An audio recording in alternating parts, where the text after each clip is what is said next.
Bona nit, avui de Telenor Vespre parlem de les reformes del Casino de Figueres que sembla estan en vies de solució, després de més de 10 anys d'obres. També ens farem ressò de la sentència del tribunal a un nou cas d'abusos a menors d'Empuriabrava. Són algunes de les notícies que tractarem en aquest informatiu d'avui dilluns 3 de febrer de 2014.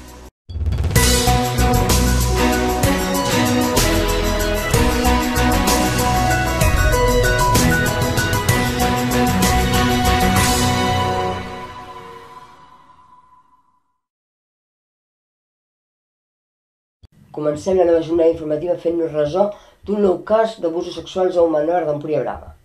El fiscal demana 14 anys i mig de presó per un cangur acusat d'abusar sexualment d'un nen de 4 anys. L'home, d'origen brasiler, va passar a tenir cura del menor i dels seus germans a més al maig del 2008. Se li demana només una indemnització de 3.000 euros per a la víctima. El fiscal demana 14 anys i mig de presó per a un cangur acusat d'abusar sexualment d'un nen de 4 anys a Empuriabrava.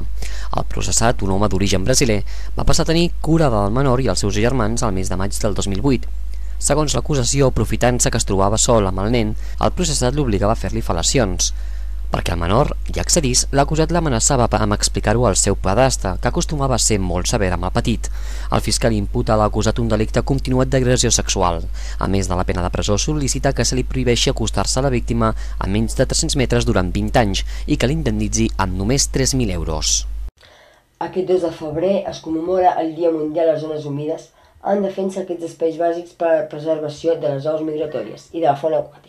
Ahir diumenge 2 de febrer es va commemorar el Dia Mundial de les Zones Humides, en defensa d'aquests espais bàsics per a la preservació de les aus migratòries i de la fauna aquàtica. A Catalunya es van organitzar desenes d'activitats per difondre els valors naturals, paisatgístics i patrimonials d'espais com els aiguamolls de l'Empordà, el Delta de l'Ebre o el del Llobregat. També els estanys d'Ivars d'Urgell i Vilassana, el Pla d'Urgell, el de Banyoles, el Pla de l'Estany o el de Sant Maurici, a l'Alta Ribagorça. També hi ha hagut actes a la riba del riu Gaià, al Tarragonès. A tot Catalunya s'han fet arribaments d'ocells, rutes esportives i plantada d'arbres. I de Tarragona ens n'anem a Europa perquè, tot i la bonança meteorològica que tenim a Catalunya, la cosa no pinta gaire bé, sobretot a la península Ibèrica i també al Regne Unit i a Itàlia, on el temporal de pluja i mala mar ja està fent estralls. A Itàlia, concretament, ja hi han mort 4 persones. El mal temps recorre Europa i provoca problemes a diversos països. A Espanya el mar ha fet estralls a la costa cantàbrica i a la resta d'Europa el país més afectat és Itàlia, amb 3 persones mortes per les pluges torrencials que afecten el sud del país. Al Regne Unit el temporal ha provocat inundacions les últimes setmanes i amenaça de tornar a desbordar rius. A Sèrbia els problemes és la neu, que ha provocat que milers de persones quedessin atrapades a la carretera. A Itàlia el problema és a la pluja. 2 dones i una nena de 7 anys han mort quan el cotxe en què viatjaven ha estat arrossegat per al riu desbordat pels aiguats a la població de Noto, a la província de Siracusa, a l'illa de Sicília. El cotxe s'ha vist sorprès per la crescuda quan circulaven per un pont per sobre del riu. Al cotxe hi havia 4 persones més que van poder sortir-ne. El temporal de pluja s'ha fet mal al centre i al sud del país. Al centre del país hi ha preocupació per la situació del riu Tíber, que travessa Roma i que ja s'ha desbordat en alguns punts de la regió de Laci. Hi ha pobles amb barris sencers inundats. Podrien acabar-se, per fi, després de 10 anys d'obres, les reformes de l'emblemàtic edifici del Casino de Figueres. L'alcaldessa de la ciutat, Marta Felip, assegura que s'estarien tancant el serrell per a l'acabament de l'obra, que segons asseguren fons consistorials ja va néixer coix de finançament. L'Ajuntament de Figueres diu que està en vies de trobar una solució per aconseguir els diners i poder així desencallar la reforma interior de l'emblemàtic edifici. Tot i que no han transcendit gaires detalls de la via en la qual s'està treballant, passa per aconseguir el finançament extern a través d'altres administracions per tal d'acabar encara que sigui una part i poder reubicar-hi l'escola de música i altres activitats a les quals es dedica la històrica entitat. L'alcaldessa Marta Felip va assegurar en mitjans de comunicació local que la situació es podria resoldre aviat i justament fonts consultades van confirmar que s'estan acabant de lligar els serrells que queden. Les emblemàtiques façanes del casino van quedar al descobert el maig del 2011. Ho feien després d'anys d'estar tapades amb bastides i una monumental grua que impedia veure la totalitat d'aquest edifici modernista que ha datat a principis del segle XX. Era el primer pas que semblava desencallar les faraòniques obres d'aquest equipament cultural, que està en obres des del 2004. Durant aquests 10 anys els treballs s'han aturat i alentit en reiterades ocasions. Al 2007 van haver-ho de fer per falta de finançament, i no va ser fins al 2010 que es van poder reemprendre amb una nova empresa. El projecte de rehabilitació, diuen alguns, va néixer coix en suports des del principi i malgrat les importants aportacions de les administracions, des que es va enllestir les façanes fa gairebé 3 anys, no s'hi han fet noves actuacions.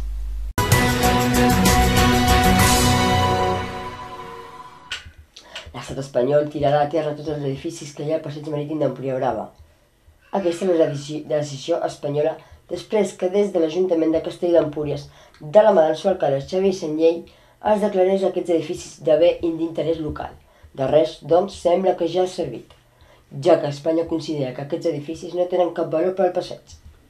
L'Estat d'Espanya considera que els edificis del passeig d'Empuriabrava a Castelló d'Empúries no tenen cap valor i han d'anar a terra. Així ha respost a les al·legacions presentades dins el procés de l'Ajuntament per aclarir-los de bé cultural d'interès local, com emblemàtics. L'alcalde Xavier Sanyell, de Convergència i Unió, considera que l'Estat mai ha tingut cap interès en resoldre aquest tema i estan disposats a arribar als tribunals per evitar l'enderroc. Dins el conjunt d'Empuriabrava s'argumenta que hi ha una sèrie d'edificis que s'han acabat convertint en emblemàtics, com la torre del Club Nàutic o l'edifici ocupat durant anys per la discoteca Passarel·la, al passeig. Se'ls inclou al catàleg d'espais protegits, als quals el platja com a conjunt d'edificis d'estil mediterrani. L'Estat no ho veu així i no en té prou que es declari com a bé cultural d'interès local. Sant Feliu va fer una operació similar amb un edifici dissenyat per l'arquitecte Rafael Massó. Pel regidor del Partit Popular, Julià Genovès, no és comparable, però per Sanyell sí, i està disposat a batallar si hi ha un tracte diferent. El Centre de Fauna dels Aiguamolls de l'Empordà de Castelló d'Empúries continuarà en funcionament durant aquest 2014. Això està possible gràcies a un acord entre el Departament d'Agricultura, la Diputació de Girona i l'Associació de IAEDEN Salvem l'Empordà, que permetrà mantenir les instal·lacions a ple rendiment, amb els 3 treballadors en jornada completa. El Centre de Fauna dels Aiguamolls de l'Empordà de Castelló d'Empúries continuarà en funcionament durant aquest any 2014. Això ha estat possible gràcies a un acord entre el Departament d'Agricultura, la Diputació de Girona i l'associació IADEN, Salvem l'Empordà, que permetrà mantenir les instal·lacions a ple rendiment, amb els 3 treballadors a jornada completa. Tot i això, els responsables tenen clar que el futur del centre, que aquest 2013 ha rebut uns 900 animals, passa per reubicar-lo en un altre emplaçament. Des del centre s'assegura que aquest mes de febrer es farà una reunió per definir la ubicació i el pressupost, però de totes maneres ja estan treballant per obtenir finançament. I ara ens aturem uns minuts per a la publicitat. Després de la segona part, del tenor Víctor López els informarà de la resta d'informació de Catalunya i del món. Fins ara.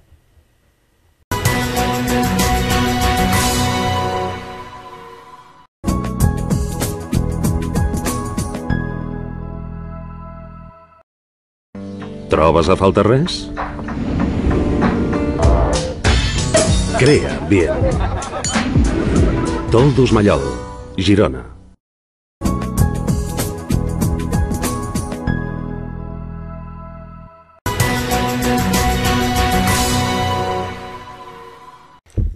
Reprenem la segona part del Telenor, tot vespre repassant altres informacions de Catalunya i de la resta del món. Comencem parlant d'una associació de Tarragona que denuncia una protectora d'animals d'haver incinerat gossos per no haver-ne de mantenir-los amb el cost que comporta. Ho ha denunciat aquest cap de setmana.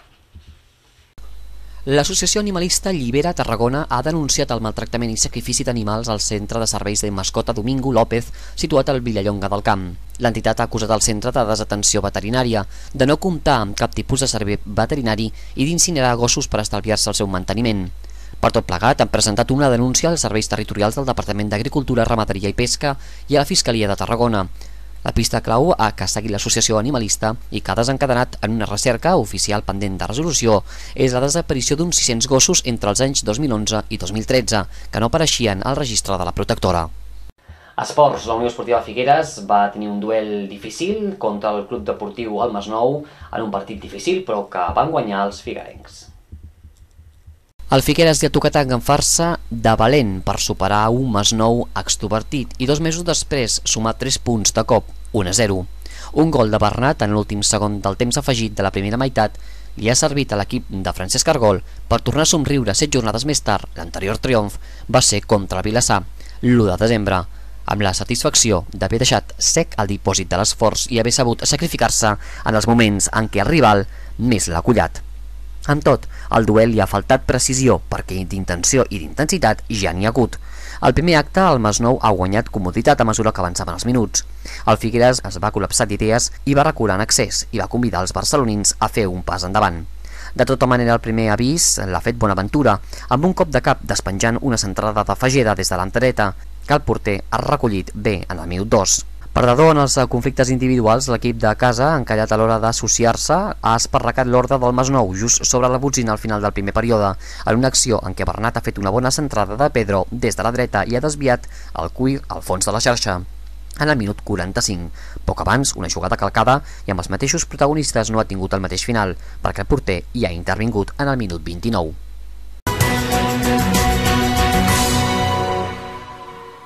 I acabem amb el temps. Per demà dimarts el temps serà assolellat amb algun núvol, matiner i algunes boires a la zona de Garrotxa i Ripollès. Les temperatures en tendència a pujar, tot i que al matí i a la nit seguirà fent fred. I aquí acabem les notícies d'avui dimarts. Demà, com sempre, a les 8 hi tornarem a ser. Gràcies per la seva atenció i molt bona nit.